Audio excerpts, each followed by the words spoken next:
ఆల్లేసు లేదు కొడుకు పేరు సోమలింగం అన్నట్లు 7 నెలలు వెళ్ళిపోయా 8వ నెల రాబోతుంది రుణమాఫీకి సంబంధించి గ్రామాలలో సంబరాలు చేస్తుందండి. ఇదెక్కడి చూద్దాం నాకు అర్థం కాదు. రుణమాఫీ చేయాలని క్యాబినెట్ నిర్ణయించిందట, దానికి గ్రామాలలో సంబరాలంటే ఏమైనా అర్థం పడతాం ఉందానండి? పాలాభిషేకాలు చేస్తుంది. సిగ్గు లేకుండాలి కదా ఇట్లా చేయనికే.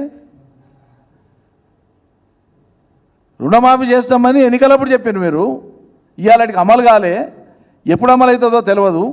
పోనీ అమలు అయినాడన్నా నువ్వు ఇచ్చిన 10 మందికో 5 మందికో ఇచ్చినాడన్న పాలాభిషేకం చేస్తే ఓ ఏడు పేడ్చినట్లు. గతే లేదు ఇప్పటికీ పాలాభిషేకాలు. ఈ సినిమాలో సోపతి ఎక్కువ ఉండి వాళ్ళ ఇన్ఫ్లుయెన్స్ ఎక్కువ ఉన్నట్టుంది ముఖ్యమంత్రి మీద.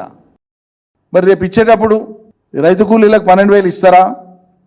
మీరు ప్రకటించిన కౌలు రైతులు ఉంటే వాళ్ళ లిస్ట్ ఎంత, నిజంగానే ఉంటే మీ దృష్టికి వచ్చిన లిస్ట్ ఎంత, వాళ్ళకి 15,000 ఇస్తారా? మీరు చెప్పిన మాట అమలు చేస్తారా? ఎందుకంటే చెప్పింది ఒకటి అమలు అయితే లేదు కాబట్టి ఇవన్నీ మాటికి అడగాల్సి వస్తుంది, మాటి గుర్తు చేయాల్సి వస్తుంది. 500 బోనస్ చెప్తే 2 పంటలు అయిపోయా, బోగస్ అయిపోయింది. అది రైతులు కూడా చాలా జోక్గా తీసుకుంటున్నారు. చెప్పనేది చెప్పిన అది ఇస్తుందా పోతుందా సార్, ఏదో కాలబెట్టి ఆ కేసీఆర్ ఇచ్చినట్ల రైతు బంధు ఇచ్చినా చాలు సార్ మాకు అంటున్నారు.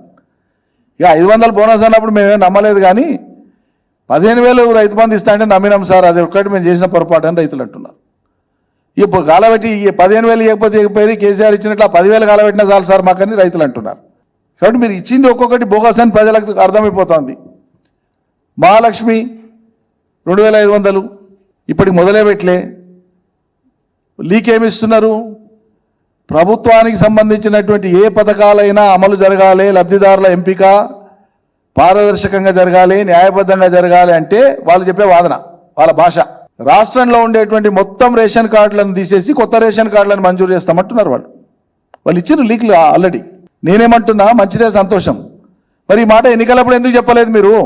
రాష్ట్రంలో ఉండేటువంటి మొత్తం రేషన్ కార్డులను మేము హేతుబద్ధీకరిస్తాము, మా ప్రభుత్వం వచ్చినాక మొత్తం కొత్త రేషన్ కార్డులు ఇస్తామన్న మాట చెప్పలే. ప్రజలను నమ్మించడానికి ఏం చెప్పిండ్రు? కార్డులు ఎవరికి లేవో వాళ్ళందరికీ అర్జెంటుగా కొత్త రేషన్ కార్డులు ఇస్తామని చెప్పారు మీరు. కానీ ఇప్పుడు మాట మార్చి ఏం చేస్తున్నారు?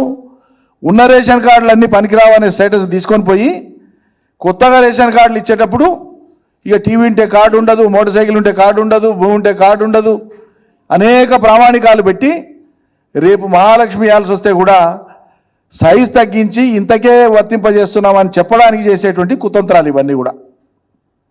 ఇవి నేరుగా అంగీకరించకుండా ఇప్పుడు ఎన్నికలప్పుడు, ఎన్నికలు అయిన తర్వాత కూడా పెద్దలు జయప్రకాష్ నారాయణ గారు ఒక మాట అన్నారు, ఇవి అవివేకమైనటువంటి హామీలు, ఇవి ఆచరణలో సాధ్యమయ్యే హామీలు కానే కాదు. ఉన్న బడ్జెట్ కాక ఈ కొత్త హామీలు అమలు చేయాలంటే 1,20,000 పైచిలకు కోట్లు అవుతుందండి, ఎవ్వరూ చేయలేరు, ఇది అసాధ్యమని చెప్పారు. ఎన్నికలైనా కానీ ఇంకో మాట చెప్పారు, ఇప్పటికైనా మించింది లేదు, మీరు అధికారంలోకి రావాలనుకున్నారు, వచ్చిండ్రు, ప్రజలు మీకు ఇచ్చిండ్రు, ప్రజలకు చెప్పండి తప్పైంది, ఇవి మాత్రం ఇస్తాం, ఇవి మాత్రం ఇవ్వము అని చెప్పండి ఇప్పటికైనా అని చెప్పారు. ఇవి వాళ్ళు పాటిస్తారా? కాంగ్రెస్ పాటిస్తుందా? ఇప్పటికి దబాయించి ఉల్టా దబాయించే చెప్తారు. ఆల్లేసు లేదు కొడుకు పేరు సోమలింగం అన్నట్లు 7 నెలలు వెళ్ళిపోయా 8వ నెల రాబోతుంది రుణమాఫీకి సంబంధించి గ్రామాలలో సంబరాలు చేస్తుందండి. ఇదెక్కడి చూద్దాం నాకు అర్థం కాదు. రుణమాఫీ చేయాలని క్యాబినెట్ నిర్ణయించిందట, దానికి గ్రామాలలో సంబరాలంటే ఏమైనా అర్థం పడతాం ఉందానండి? పాలాభిషేకాలు చేస్తుంది. సిగ్గు లేకుండాలి కదా ఇట్లా చేయనికే. రుణమాఫీ చేస్తామని ఎన్నికలప్పుడు చెప్పారు మీరు, ఇవాళకి అమలు కాలే, ఎప్పుడు అమలు అవుతుందో తెలియదు. పోనీ అమలు అయినాడన్నా నువ్వు ఇచ్చిన 10 మందికో 5 మందికో ఇచ్చినాడన్న పాలాభిషేకం చేస్తే ఓ ఏడు పేడ్చినట్లు. గతే లేదు ఇప్పటికీ పాలాభిషేకాలు. ఈ సినిమాలో సోపతి ఎక్కువ ఉండి వాళ్ళ ఇన్ఫ్లుయెన్స్ ఎక్కువ ఉన్నట్టుంది ముఖ్యమంత్రి మీద. సినిమా ఏం చేస్తారు? ఆడియో రిలీజ్కి ఒక ఫంక్షను, వీడియో రిలీజ్కి ఒక ఫంక్షను, ప్రీమియర్ షో పెడితే ఒక ఫంక్షను, ప్రముఖుల్ని పిలిచి సినిమా బాగుందా బాగాలేదు చూపిస్తే ఒక ఫంక్షను, మీడియాను పిలిచి చేస్తే ఒక ఫంక్షన్. ఇట్లా చేస్తారు. ప్రమోషనల్ యాక్టివిటీ అదంతా, నేను తప్పడతలేను. అది వాళ్ళ commercial activity, business activity, promotional activity. So ముఖ్యమంత్రి రేవంత్ రెడ్డి గారు సర్కారు కూడా, రాష్ట్రంలో కాంగ్రెస్ సర్కారు కూడా ప్రతిదానికి ఫలితం లేకుండానే, ఫలితం రాకుండానే ప్రమోషనల్ యాక్టివిటీ మొదలుపెట్టింది. నిజమా కాదా నేను చెప్పింది? ఏమైనా అద్భుత కల్పన ఉందా? ఏమైనా చేస్తారా అనండి? ఇట్లా ఏదైనా ఒక పథకం చిత్తశుద్ధిగా అమలై ప్రజలు సంతోషపడితే పాలాభిషేకం చేసినట్టే ఎస్ సంతోషం, రైతులుగా మేము కూడా సంబరపడతాం నిజంగా అమలైతే. అరే అమలే లేదు, పాలాభిషేకం అయిందండి బాబు, సిగ్గుపడాలి. బాధ్యత కలిగిన, ఘనత వహించినటువంటి గొప్ప మీడియా సంస్థలు ఏం పనిచేస్తున్నాయి ఇటువంటి విషయాల్లో? పొరపాటు ఇటువంటిదే కనుక కేసీఆర్ హయాంలో ఏదైనా జరిగి ఉంటే, అమలే కాకుండా పాలాభిషేకాలు జరిగింటే ఓ అబద్ధాన్ని అంతర్జాతీయ సమస్య, అంతర్జాతీయ వేదికల దాకా తీసుకుపోతుంది మనోళ్ళు ఘనత వహించినటువంటి కొన్ని సెక్షన్ ఆఫ్ మీడియా వాళ్ళు. దీన్ని ఎత్తి చూపనికి కూడా చేత కాదానండి, నాకు అర్థం కాదు. ఏమనిపించదా? ప్రజలకు బాధ్యత వహించడం అంటే ఇదేనా?